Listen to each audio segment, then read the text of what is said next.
All right, well, welcome back in another edition of the Make the Turn podcast with my guy, Justin Kammo, Dr. Justin Kammo. How are you? Good. How are you? Good to see you, man. Thanks for having me on.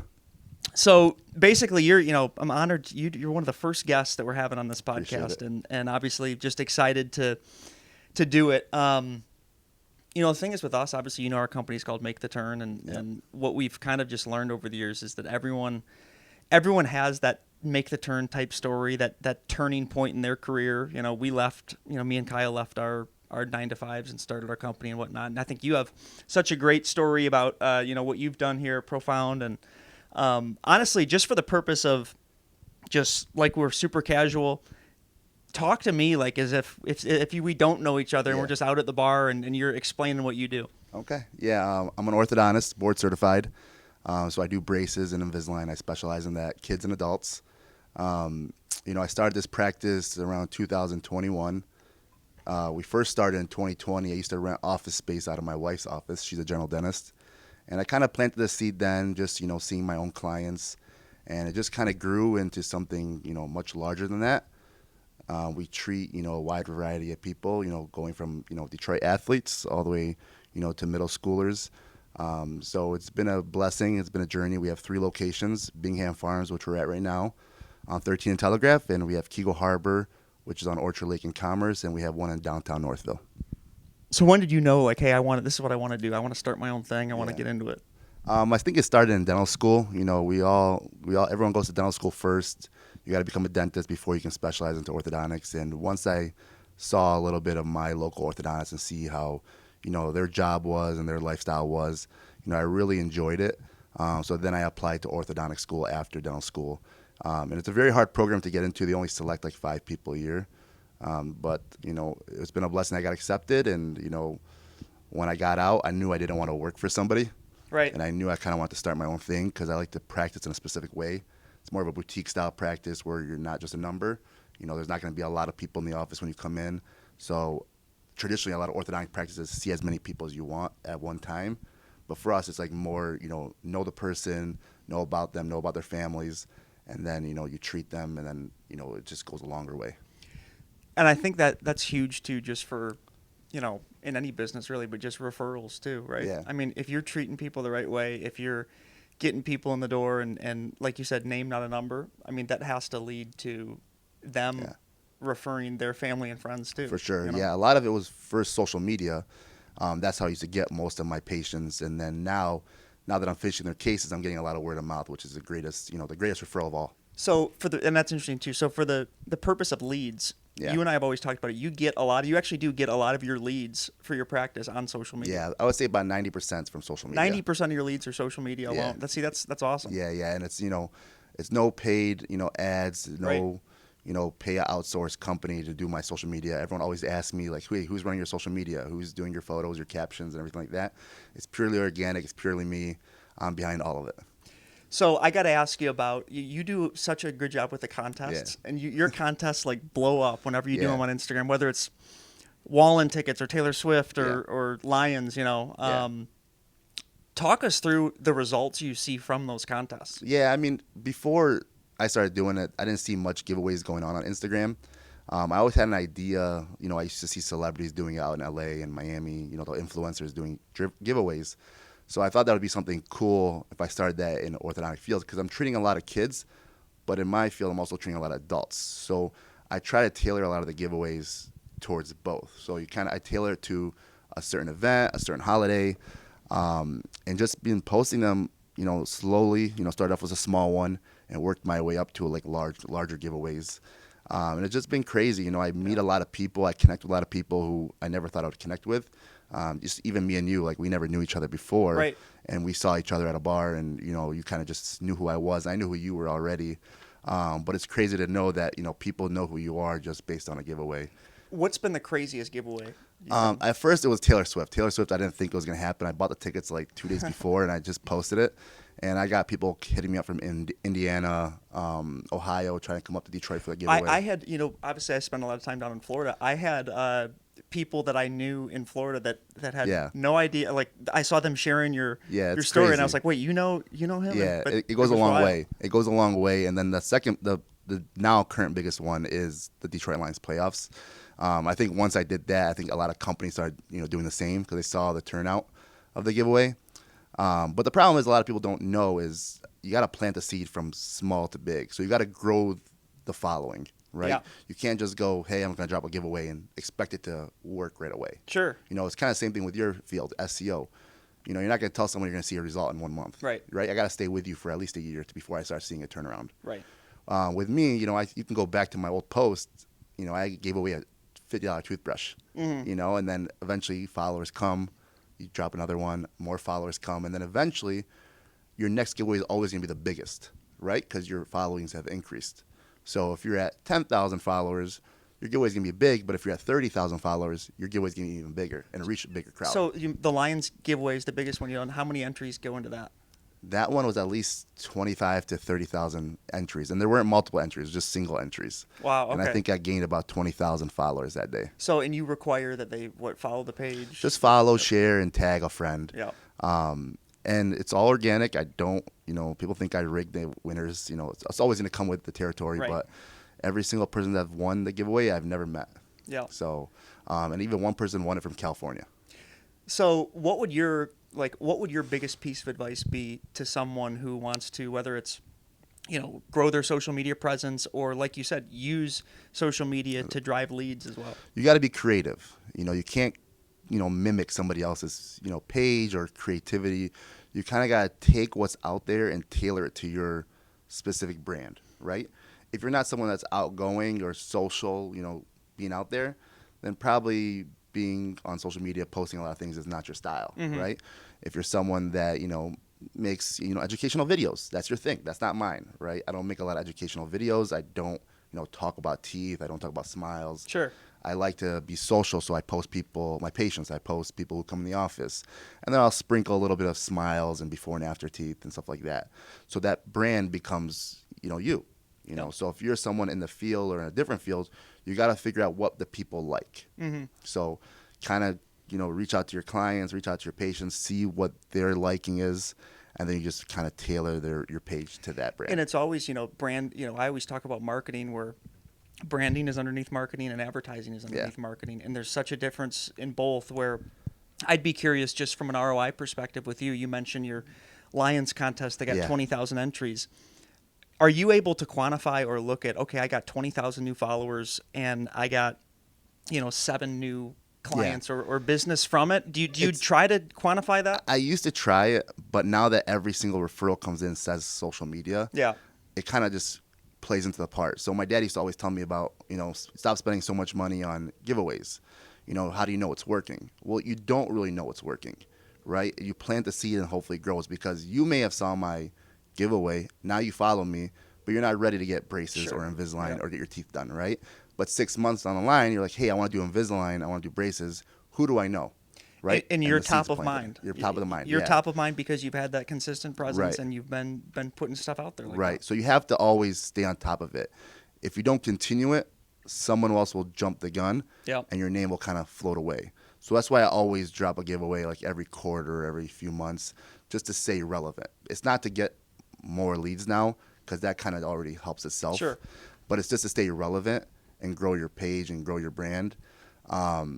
So you just got to plant the seed, man, and just let it go. Because I always said at the beginning of my, office, I just want to be in the conversation of the topic. So when you say the word braces or Invisalign, sure, I hope my name comes to mind when someone's discussing, 3 people to refer to. Yep. If I did that, I did my job, right? And honestly, that's how it was with me.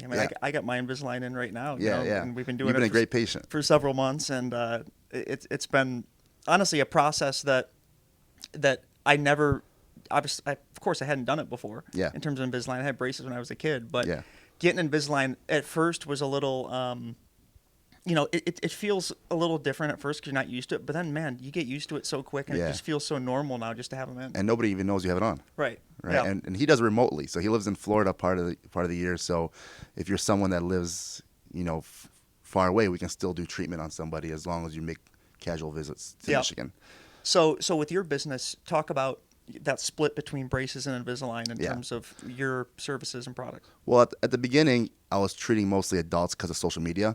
So it was mostly pushing Invisalign because that's what the adults want. But Invisalign can be done for kids as well. But a lot of 10-year-olds, 12-year-olds who are getting braces aren't really following me on Instagram.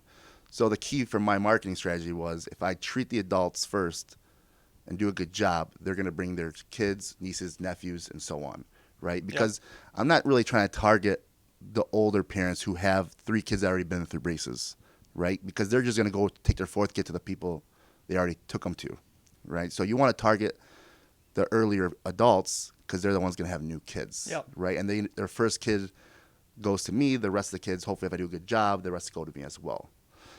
So now I'm starting to see a lot more braces because I've done all the adults for the last 3 years.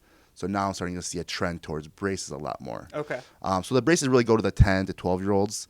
But now we're seeing a lot of adults get braces too because we do adult ceramic braces, which are clear. For some people who don't want to wear the Invisalign, that's always an option too. Are there any big trends you see just in the industry right now about Invisalign or next steps in terms of what the technology is evolving to? And... Invisalign's been the top of the line product. There's been a lot of off-market brands because the patent's over. So you might go to an office and they say they have Invisalign, but they offer you a different type of package, right? They all do the same job. I just like Invisalign because it's been there the longest. The product speaks for itself. It's kind of like Band-Aid, right? There's so many Band-Aids, but Band-Aid is the brand. Sure. Right? Invisalign is Invisalign. But now there's a lot of do-it-at-home aligners where I can actually print the aligners at my office. Oh, wow. And kind of make your own Invisalign. That's where we're trending towards. But still the quality is not there yet, so we're still using the Invisalign product. So even with your your practice, you walk me through again how many locations there are right now? Yeah, we're at 3 locations right now, all Which startups. So Bingham Farms, which is our most established one, and then Kego Harbor and Northville. Okay, cool. Yeah. And how old are you again? I'm turning 32 on Monday. So you're turning 32. I'm 30. Yeah. So we're both obviously right around the same age. Yep.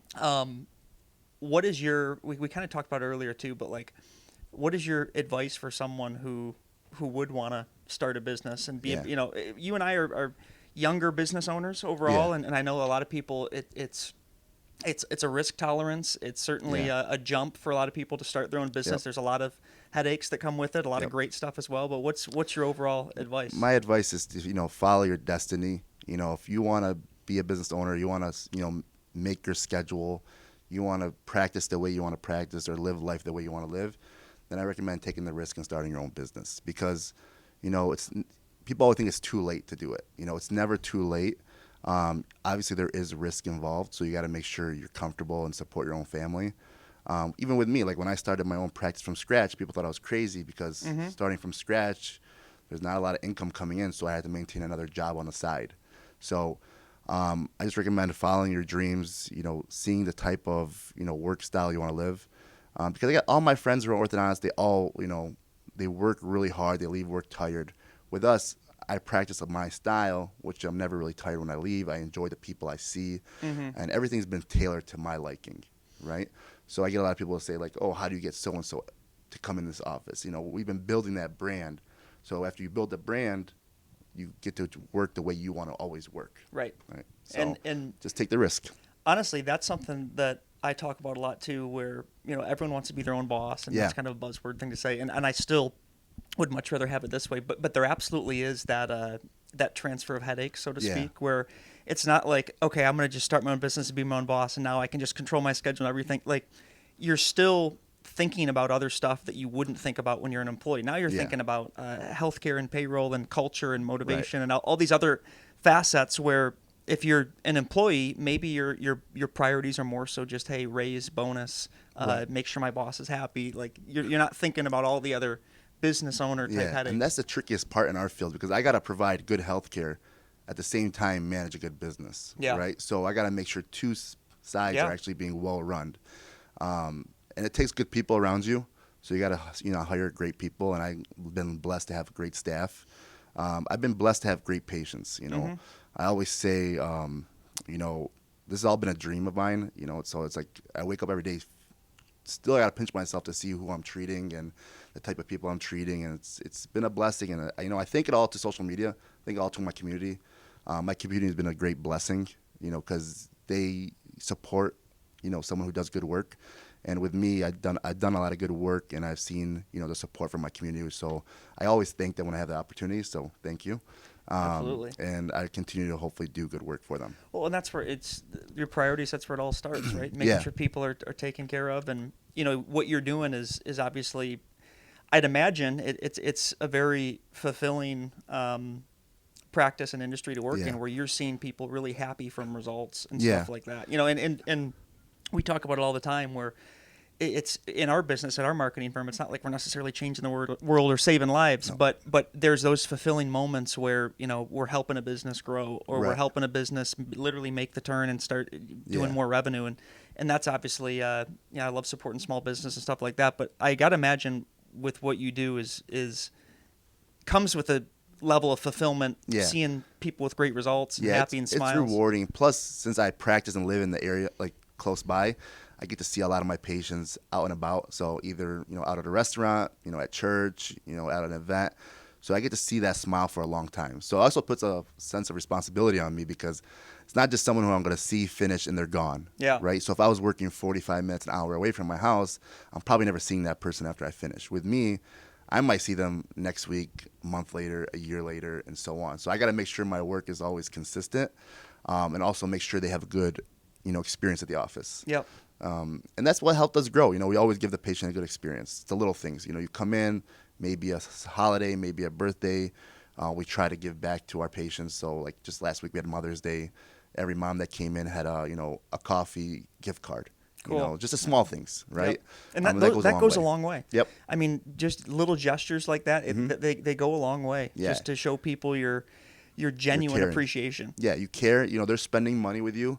You also want to support them back. So even little things like, second kid comes into braces, give them a little bit more discount. It's not like, oh, this is our fee, this is what we're charging.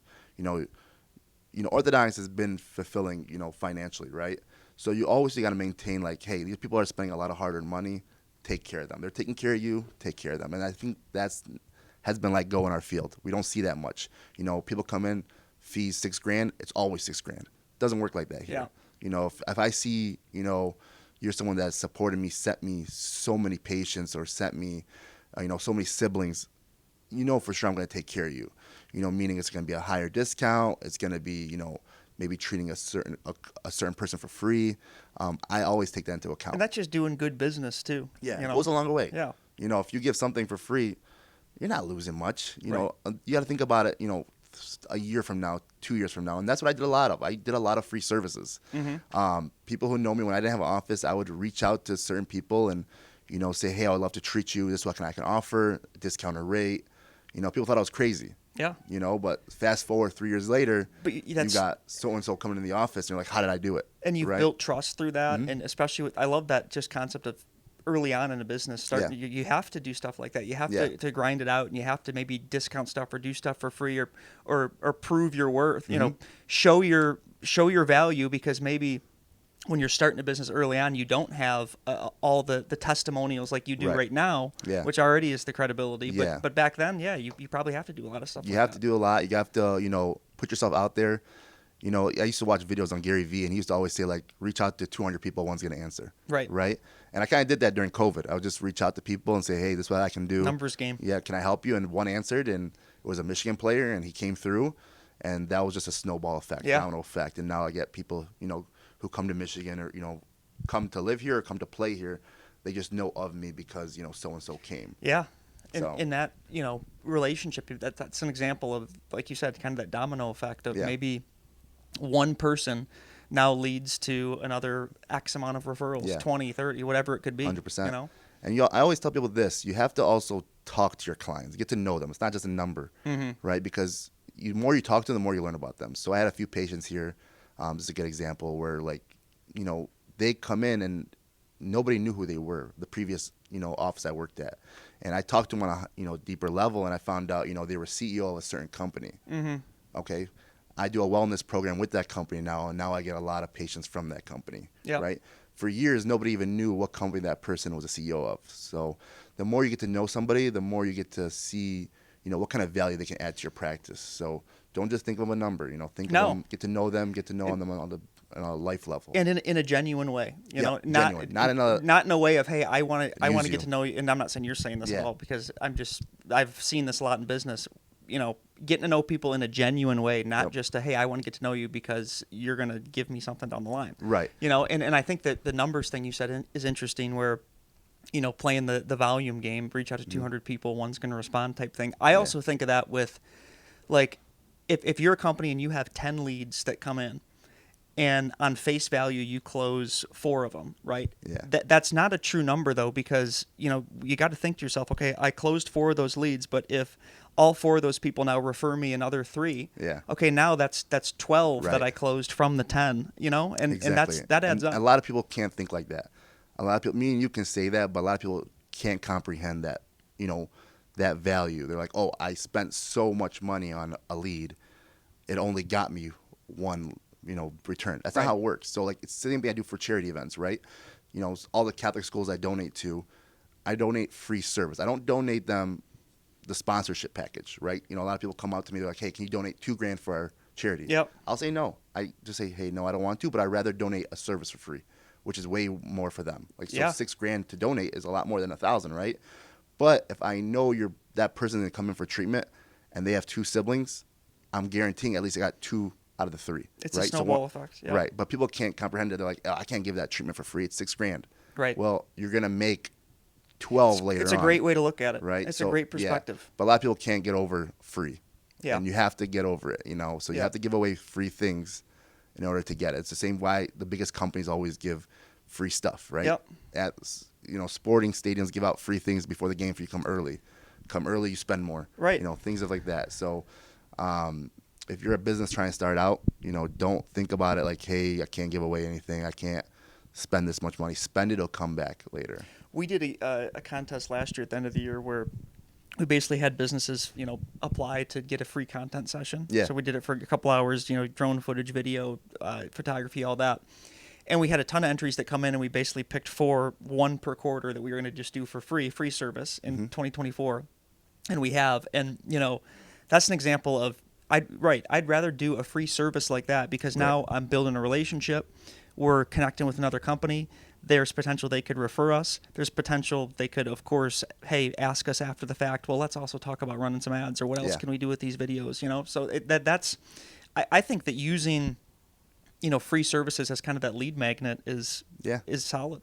You have to. And if you can't give free, give discounted, right? Yeah. You have to bring that person through the doors. For instance, your business, like, if someone's starting up, they don't know what you offer, right? So you say, let me show you what we can do. Right. You got nothing to lose. Prove it. Right. Yeah, you got to lose an hour of your day. Right. It's big deal. Right. But at least that's someone that now knows what you offer. Yep. Right. So you have to get the person through the door, and there's only a few ways you can do it. Yep. Right. You can't just say, I'm going to do this and people are going to come in. It doesn't work like that. Right. So, and I think, especially just to go back to it, especially early on when you're starting a business, for sure, you have to prove yourself like prove that. Yourself, because, be creative. But and then you get to a point though too, or even look at your walls in here. I mean, you have so many case studies and testimonials and people that will vouch for you. Yeah. And it's almost like your services can sell themselves to a certain extent, because people see all the people you're working with. They see all the great results that you post and stuff like that. And you don't really need to probably sell people too much that you do good work, because they know you do. Now it's becoming like that. I always say, like, a lot of people say, like, oh, you treat so many athletes and celebrities. That doesn't actually bring, this is a misconception. A lot of people think, oh, you treat so-and-so on this team. That's why he's so busy, or that's why he gets so many people. That's actually not true.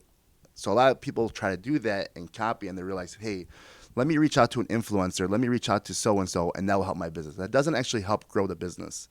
The biggest thing that grows your business is get people in the community. So if I were to get, let's just say, LeBron James in here, right? I'm surprised you haven't yet. I wish. Yeah. If LeBron James comes and does braces here, my phone won't start ringing. But if Mike Sullivan comes in here, I'm going to get 3 or 4 calls, because who does Mike Sullivan know? So-and-so, and where do they live? Within a 5-mile radius of here. Right, so there's a big misconception that treating influencers will get you business. So I'm better than LeBron, basically. Absolutely, is what it comes down to. Yeah, the whole office is built on local people. Yep. The celebrities come in here. It helps because now the brand is. It helps with credibility. It helps, but the reputation now has your brand. Like, oh, so and so comes here, he must be good. Right.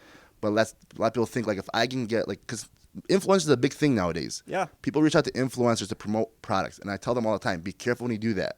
Because you think you're going to spend so-and-so money to bring someone in to do some content for you, but it's not going to turn into return, right? Right. If you really want to give out free services or discount services, reach out to somebody who lives in the community who has a strong following base, and reach out to them. That's more important, I think, in my opinion. What do you think, for sure? And it's kind of the overarching point we've talked a lot about the past 20 minutes on just ROI and how to properly quantify it, or sometimes when you can't. But influencer marketing as a whole right now, I totally agree. It's huge, and it's you're starting to see just even more and more of it. Yeah. But I'm always fascinated with influencer marketing in terms of what is the most effective ways. Is it getting influencers into a restaurant? Is it having them do shout out posts? Does that really lead to ROI? And I thought it was interesting what you said about the brand value that influencers bring, but sometimes maybe not. At least in your industry, the direct sales I'm something in e-com, maybe you can of course see the direct sales. But, right. Yeah. But if you're like someone who needs local services, get you someone that's local and who's an influencer within maybe Detroit, a Detroit influencer. That's way different. But if I'm going to bring someone from New York or California to come out here and do some content for me, it's not. It's just a flex. Right. And that's the big misconception. And I always tell people who are starting their own brand, that's not what to look at. I do it now for fun. I treat athletes because I enjoy sports, right? Yeah. It's cool for me. I see them on my off time. I enjoy it. I make relationships with them. And it's fun for the kids. I get autographs for the kids. They come in, I pass them out, I get a few extra. So it's a cool thing because when I was a kid, I used to love that. Yeah. I used to walk into my doctor's office, he had one jersey. And I'm like, man, this is the craziest thing ever. So-and-so comes here, and you come to my office, and I have like the whole Lions team and the whole Michigan team coming in here. It's crazy. I wonder how the kids feel when they come in here, because if I was feeling like that with one athlete, I can only imagine what kids feel when they come in here seeing a whole wall of fame of people. No doubt. And you're treating every patient, the same. And that's so cliche to say, but you prioritize treating every patient. Yeah. Great. And I appreciate all of them that came, and they will trust me. I still have to pinch myself because people tell me like, you treat so and so, and it's like, oh yeah, I do, and and I never thought this day would happen where I see so many celebrities. And so many athletes. Was there a domino or like a tipping point where, hey, all of a sudden now I'm just getting a ton of influencers, athletes, celebrities?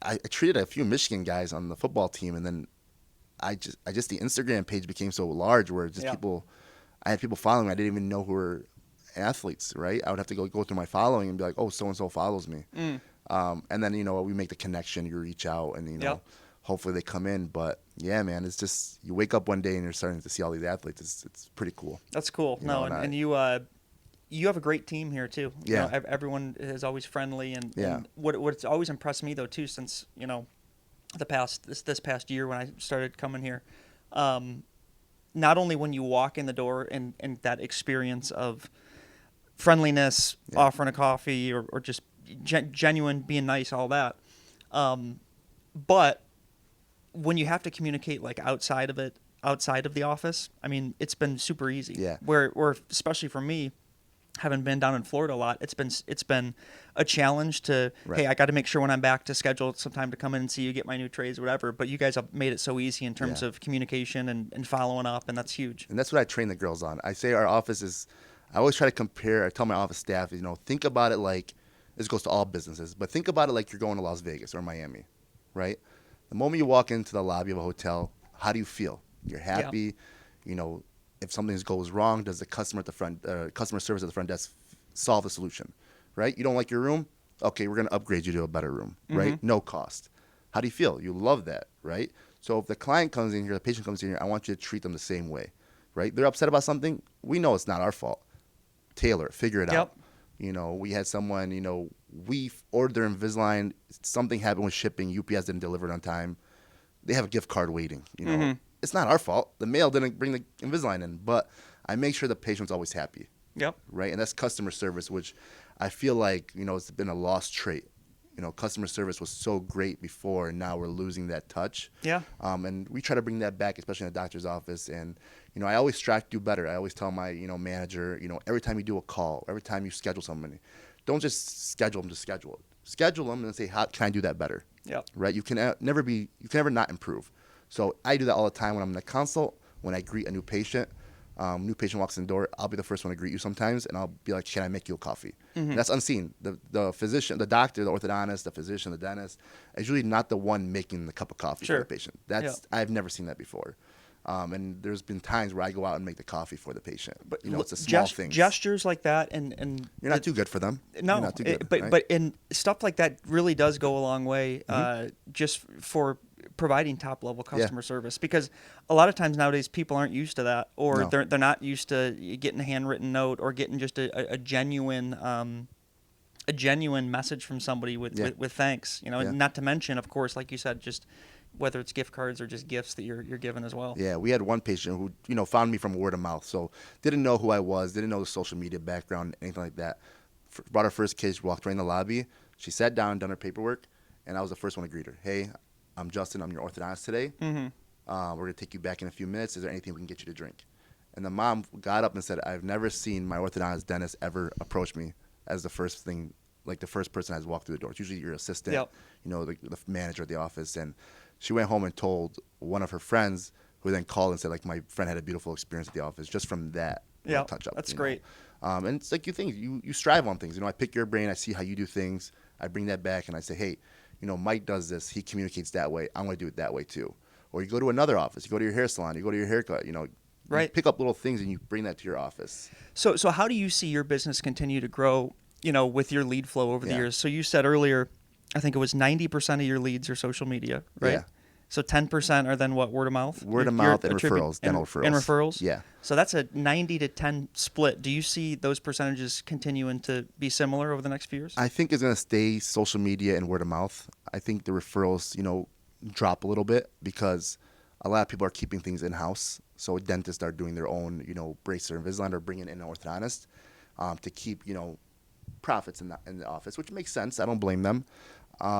So I always told myself when I graduated, I never want to depend on somebody else to support us, right? So I always said social media first, word of mouth second. If things go bad where, dentists have to keep their in-house referrals, I can always still depend on my bread and butter, which is social media and word of mouth. But now that social media has took off for so long, it should be word of mouth higher now, right? Because people have found me from their friends who got treated here, which all led from the first seed, which is social media. No doubt. Right. So I guess just finishing up here, obviously, it's awesome to see what you've built, and you've had some great pieces of advice, and just I love getting into the weeds and just talking business. Yeah, it's cool. It's on the great. same wavelength, and you understand what we're coming from, because Yeah. our business coincide, right? You're someone who offers the services. Mm-hmm. I'm someone who created that kind of service already. So you do the stuff. You can pick my brain. I can pick your brain, and it both benefits each other. And that's huge. Having that level of support I have over the years. I'm always trying to pick people's brains on how we can get better, how everyone can get better. And I think having, honestly, that element of peers that are business owners has been huge, and business leaders. But also over the years, just having business mentors, right? Yeah. Where I can pick their brain of several people that are older, that have seen everything, that have seen mistakes, and they can give me advice on how to not make mistakes. Or if I'm dealing with something that come up that I'm really has unfamiliar territory, they can give me advice on how to navigate that. Have you had that level of business mentorship over the years too? Yeah, I get a lot of people that hit me up on Instagram saying like, "Hey, I'm in this field. What can I do to gain my presence on social media?" And I try to help as best as I can. It's just tough because I don't know much about the other businesses. But I always try to help them in ways where like, hey, do this, do that, and maybe see if that leads to new patients. Yeah. The problem is a lot of people take that and they don't actually apply it, right? It's easier to listen than actually do. Yeah. Right? So we can say so much or help so much, but we have to actually implement it. And it's not just let me implement it for a few weeks and see what happens. It's implement month after month after month, and let the seed blossom. You have to let seeds plant themselves. Yep. Right? You can't just expect, the biggest thing, can't just expect turnaround within the first time. Sure. And I think you see that, you push that on your customers as well. Don't give up on us in 6 months, right? Because I see that a lot with my friends who are doing SEO, marketing, and stuff like that. Hey, I'm only seeing so many patients, and I'm like, how long have you been doing this for? Oh, 3 months. You got to let the thing work itself. Yep. Right? And you got to continue to optimize and learn for sure. So that's what I learned from you guys. Let patients do and see what kind of content you guys are doing. I always follow your stuff. Just doing this podcast right now, how you're doing it, the system you have going, it's really creative. And it's like, hey, I can probably implement this in the future. Bring a patient on board, talk to them without spending a lot of money on podcasting marketing tools. Because people are like, I don't want to do a podcast. It costs too much, right? No. But I don't know if you want me to tell them what you have right now. It's a very mobile setup. Yeah. 2 Yep. iPhones, 2 microphones, and amplifier. board, yeah, yeah. and we're Yeah. rocking and rolling. The videos look great. Yeah. If No, appreciate I it. saw them on Instagram and I was like, this looks great, the content. And I don't do podcasts for a lot of people. People I always appreciate that. I Seriously. appreciate you. People always tell me come on a podcast, and it has to be a select podcast where I see the direction. Yeah. You're not just inviting everybody. No. And that dilutes Well, the podcast. what I love, I mean, you're such a perfect guest for this too, as we've continued to launch it, because it really is, when we talk about that make the turn concept, Yeah. and I get the question a lot from people about, hey, if I want to start a business or the turning point in your career type thing. I'm excited to also have some athletes on that have made the turn from playing career to business career, and everyone can learn something, and everyone has that turning point type thing, and to be able to just talk super organically like this and give advice, and we'll obviously get some great clips out of this and some nuggets that people can probably take home and learn from, is fun and exciting. Right. And I appreciate you guys having me on and letting me share my advice. You can find me on Instagram. Yeah, any shout outs or any Dr. Justin Kammo. No shout outs, just like thank you for everyone in the community, especially the Chaldean community, who always supports me, supporting me because I do good work. And, I appreciate everyone that's come through the office. You're the reason why I'm able to have this platform, and you're the reason why I'm able to build the brand I can. You always give back to who supported you. So, if Instagram gave you a lot of support, you're never too good to give back. For So sure. if anyone ever needs advice, you can hit me up. I always try to help as best I can. And sorry if I don't reach out to your messages. They can find you on social media for sure. You're all over social media, and then come through the office. Even if you're not getting treatment, stop by, say hello. I always appreciate good conversation. Likewise. Or if you see me out, say hi. Absolutely. Yeah. That's how we met at 220. Yeah, 220. I still remember it. And I know this guy since radio, so it's been pretty cool. Like I would never have thought I would be talking to you actually, No, dude, because it's been awesome. It was like 2012. From 2012 till I was an adult, 'cause I was in like undergrad. I was listening to you guys on the radio, and I was, that was my ride to school and back. 97.1 going forward, 97.1 coming back, and you're on the way back. And I'm just like, man, like I would love to treat people like this, and indirectly I'm here having a conversation with you. I appreciate that, man. Yeah, It was a lot of cool. fun there, and ever since we've gotten to know each other and just coming in, it's been an awesome process, and Appreciate it. And great business and great friendship too. Yeah. So we'll look keep forward at to it. doing more of this. Awesome. So appreciate it. Thank and you. We'll look forward to doing it again. Absolutely. Absolutely. Thank you.